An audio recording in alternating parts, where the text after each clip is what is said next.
నా డైట్లో సోరియాసిస్ గురించి చెప్పినప్పుడు లేదా గ్యాంగ్రీన్లు క్యాన్సర్ లాంటి చెప్పినప్పుడు ఇది ఇమ్యూనిటీని సెట్ చేయటం వలన సెట్ చేస్తుందని చెప్పాను తప్ప బ్యాక్గ్రౌండ్లో ఏం జరుగుతుంది, ఏ టెక్నికల్ది జరుగుతుంది అనేది ఇప్పుడు మీకు నేను క్లియర్గా చెప్తాను. ఇప్పుడు నేను నా పక్కన విజువల్లో నేను పిక్చర్ చూపిస్తాను చూడండి.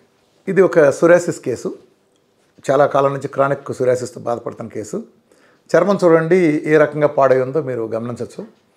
దాదాపు ఒక దశాబ్దం పాటు అలా ఉన్న ఇష్యూ చక్కగా ఎలా తగ్గిపోయింది 2 నెలలు డైట్ చేస్తే, ఇంత ఫాస్ట్గా వెంటనే డైట్ చేస్తే ఇంత ఇదిగా చూడండి మీరు. చర్మం ట్రేసెస్ కూడా లేకుండా మాయమైపోయి కొత్తది వచ్చిందంటే ఏం జరిగింది బ్యాక్గ్రౌండ్లో?